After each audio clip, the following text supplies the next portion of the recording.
वहां जाकर के मुझे तकलीफ होगी, मेरे दिल को तकलीफ होगी, फिर भी मैं देखना चाहता हूं कि इंसान एक मुसलमान किस हद तक आज गिर चुका है। अभी बरेली में गया था तो बरेली में भी अहमद रजा खान जिनको आला हजरत कहा जाता है, उनकी कब्र पर भी मैं गया और पूरा एक गली है शिर्क से भरी हुई है और दुकानों पर हर चीज पर जो है रजा रजा लिखा हुआ है और वहाँ अल्लाह का नाम कम लिया जाता है और रजा का नाम ज्यादा लिया जाता है। बरेली के अंदर अभी 2 महीना पहले मेरा प्रोग्राम था, 1 महीना पहले, वहाँ मैंने ये मंजर देखा। और 2-3 साल पहले जब मैं कर्नाटक में गया गुलबर्गा में और बंदा नवाज की दरगाह के अंदर में गया तो वहाँ मैंने देखा एक छोटी सी कब्र है। मैंने पूछा भाई ये छोटी सी कब्र किस चीज की? लोगों ने बताया कि ख्वाजा साहब की बेटी ने एक बिल्ली पाली थी, ये बिल्ली की कब्र। अब सोचो बिल्ली की कब्र है, बाकायदा पक्की कब्र है, मजार है, उस पर भी चादर चढ़ी हुई। थोड़ा और आगे बढ़ा, एक और छोटी सी मजार नजर आई। मैंने पूछा भाई ये तो और छोटी मजार है, किसकी मजार है? कहा मौलाना साहब ख्वाजा साहब की बेटी ने एक तोता पाला था, तोते की मजार है। मैंने कहा इस तोते की मजार का क्या काम है? कहा अगर किसी बच्चे की जुबान में लुकनत होती है, बच्चा ढंग से बोल नहीं पाता है, बच्चा तोतला होता है, उसकी माँ यहाँ पे आती है और देसी घी इस कब्र के ऊपर चढ़ाती है और चीनी चढ़ाती है, बच्चा सही हो जाता है। ये पहला गुनाह है जो हमारी नेकियों को बर्बाद कर देता है। मेरे भाई अगर हमने शिर्क कर लिया हमारी सारी नेकियां बर्बाद। अब यहाँ पर एक मसला और समझ लो, एक आदमी मुसलमान है, अब वो मुसलमान से काफिर हो गया। जैसे अभी बहुत सारी मुसलमान लड़कियां हो रही हैं, किसी गैर मुस्लिम लड़के से उनको प्यार हो गया, मोहब्बत हो गई। गैर मुस्लिम लड़के ने कहा कि तुम्हें मेरे साथ अपना मजहब छोड़ करके मेरा मजहब कबूल करना पड़ेगा। लड़की का नाम आयशा है, लड़की का नाम जैनब है, लड़की का नाम फातिमा है, लड़की का बाप मुसलमान, लड़की की माँ मुसलमान, लड़की खुद मुसलमान, लेकिन प्यार के झांसे में आकर, मोहब्बत के झांसे में आकर अपने गैर मुस्लिम आशिक के लिए लड़की ने अपना धर्म परिवर्तन कर लिया, अपना मजहब तब्दील कर लिया, इस्लाम को छोड़ दिया। हो रहा है कि नहीं हो रहा है? बहुत बड़ी तादाद में हो रहा है, पूरे भारत में हो रहा है। आपके कटिहार और किशनगंज से लेकर के मुंबई जैसे शहरों तक। शायद आपकी नजर न हो, सोशल मीडिया पर बहुत सारी चीजें आपको ये हो रहा है। मुसलमान लड़कियां मुर्तद हो रही हैं, अंजाम क्या होगा? कुरान का दूसरा पारा, वमन यर्तदिद मिनकुम अन दीनिही फयमुत वहुवा काफिरुन फउलाइका हबितत अमालुहुम फिद दुनिया वल आखिरह वउलाइका अस्हाबुन नार हुम फीहा खालिदून। जो भी मुर्तद हो जाएगा, जो इस्लाम को छोड़ करके कोई और मजहब को कबूल कर लेगा, जो इस्लाम को छोड़ करके कोई और धर्म स्वीकार कर लेगा और उसी हालत में वो मर जाएगा, अल्लाह का ऐलान है वो दुनिया में भी खसारा उठाएगा और आखिरत में भी खसारा उठाएगा। वो हमेशा हमेशा जहन्नम में रहेगा। मुर्तद का ठिकाना जहन्नम है। इस्लाम को छोड़ करके कोई और मजहब कबूल करने वाला, इस्लाम के अंदर आने के बाद कोई और मजहब कबूल करने वाला, उसकी कोई नेकी अल्लाह ताला क्या काम नहीं देगी, वो बर्बाद हो जाएगा। भाइयों, और आज अफसोस की बात है हमारी कितनी मुसलमान बहनें हैं और कितने मुसलमान हमारे भाई हैं जो आज मुर्तद हो रहे हैं। और मुझे एक बात कहने दीजिए, बहुत बड़ा इलाका है सीमांचल का और बहुत बड़ी तादाद में आपकी बरादरी है यहाँ पे। अगर अपनी आने वाली नस्लों की ईमान की फिक्र आप करें, ये साल में हजारों जलसे आप करा रहे हैं, बहुत अच्छी बात है, जलसे होने चाहिए, तकरीरें होनी चाहिए, मगर तकरीर साल में एक बार होती है। मेरे भाई, आपके बच्चों को दीन की तालीम कंटिन्यू मिलनी चाहिए। आपका बच्चा, आपकी बच्ची कॉन्वेंट स्कूल में पढ़ रहा है, आपकी लड़की कॉलेज में पढ़ रही है, उसे दीन के नाम पर कोई मालूमात नहीं है और उसे कोई दीन की बात बताने वाला नहीं। उसने कभी मदरसे का मुंह नहीं देखा, कभी मौलाना साहब से उसने नहीं पढ़ा, कभी कुरान नहीं पढ़ा, कभी हदीस नहीं पढ़ी।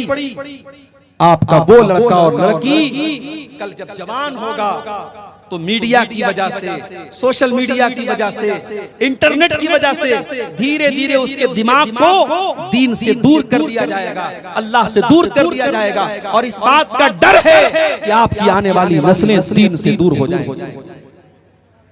इसलिए अपने बच्चों की फिक्र करो, अपनी आने वाली नस्लों की फिक्र करो, अपने बच्चों को तौहीद सिखाओ, अपने बच्चों को शिर्क से बचाओ। हजरत इब्राहीम अलैहिस्सलाम अल्लाह की बारगाह में दुआ करते हैं, वजुनुबनी व बनी अन्ना बुदल असनाम, आय अल्लाह तू मुझे और मेरे बच्चों को शिर्क से बचाना, आय अल्लाह मेरे बच्चों को शिर्क कभी न करने देना, आय अल्लाह मेरे बच्चों को तौहीद के ऊपर कायम रखना। इब्राहीम दुआ कर रहे हैं, अल्लाह के खलील दुआ कर रहे हैं। और आगे बढ़िए, अभी आजकल आप एक लफ्ज बहुत ज्यादा सुन रहे होंगे, इसराइल। ये इसराइल किसका नाम?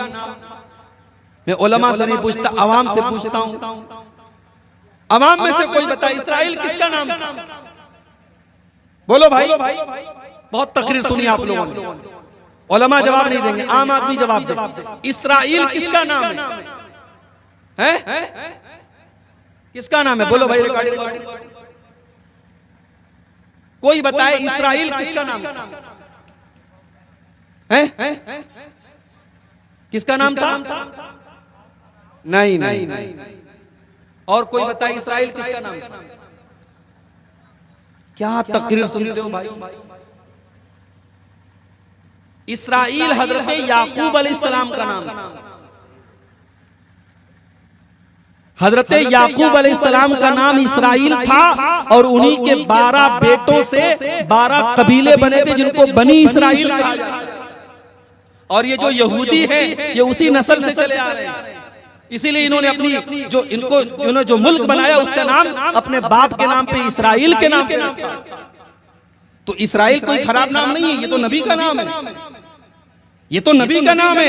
ये अलग बात है कि इतने बड़े नबी के नाम पर इन्होंने अपने देश का नाम बनाया और जबरदस्ती फलस्तीनियों के मुल्क पर कब्जा करके बनाया, और फिर धीरे धीरे उनके और भी इलाकों पर कब्जा करते चले गए। और आज जिनकी जमीन पर कब्जा किया और जिनके देश में इनको आज से 60 साल 70 साल पहले पनाह मिली, वही ये जुल्म और सितम कर रहे हैं, फलस्तीनियों को मार रहे हैं। और आज आप देखें, एक हॉस्पिटल पर इसराइल ने हमला किया है और हॉस्पिटल में 500 लोगों के मरने की खबर आ रही है, और जो लोग मरे हैं उनकी लाशें आप देखेंगे तो शायद आप अपने आंसुओं को रोक नहीं पाएंगे। भाइयों, अल्लाह हमारे भाइयों की मदद करे, बस हम ये दुआ कर सकते हैं। तो हजरत याकूब अलैहिस्सलाम का नाम इसराइल, उनके 12 बेटे थे और उन्हीं 12 बेटों में 2 बेटे अलग मां से थे और 10 बेटे अलग मां से थे। जो 2 बेटे अलग मां से थे, एक बेटे का नाम था यूसुफ और दूसरे बेटे का नाम था बिन्यामीन। अभी इसराइल का जो राष्ट्रपति है उसका नाम भी क्या है? नितिन बिन्जामीन। वो बिन्जामीन जो बोलते हैं ना, वही बिन्यामीन है। तो बिन्यामीन के नाम पर भी अपने बच्चों का नाम बोला। तो हजरत याकूब अलैहिस्सलाम का जब आखिरी टाइम आया, उनके मरने का टाइम आया, तो उन्होंने अपने 12 बच्चों को बुलाया। हमारे यहाँ जब किसी के मरने का टाइम आता है तो बच्चों को बुला करके वो क्या पूछता है? अपनी जमीन के बारे में बात करता है, अपनी जायदाद के बारे में बात करता है, अपने रुपये पैसे के बारे में बात करता है। लेकिन मेरे प्यारे साथियों, हजरत याकूब अलैहिस्सलाम का आखिरी टाइम है, अपने 12 बेटों को उन्होंने बुलाया। कुरान कहता है, अम कुंतुम शुहदा इज़ हज़र याकूब अल मौत इज़ क़ाला लिबनीहि मा ताबुदून मिन बादी। हजरत याकूब अलैहिस्सलाम ने अपने 12 बेटों से सवाल किया, ऐ मेरे बच्चों बताओ, तुम मेरे मरने के बाद किसकी इबादत करोगे? क़ालू नाबुदु इलाहका व इलाह आबाइका इब्राहीम व इस्माईला व इसहाक़ इलाहा वाहिदा व नहनु लहू मुस्लिमून। 12 बेटों ने जवाब दिया, अब्बा जान, हम आपके मरने के बाद उसी एक अल्लाह की इबादत करेंगे जिसकी इबादत आप करते हैं और जिसकी इबादत हमारे बाप दादा किया करते थे। हमारे यहाँ कोई बाप अगर पूछे अपने बच्चों से तो लोग मजाक उड़ाएंगे, यार ये कौन सा सवाल है कि मेरे बाद किसकी इबादत करो?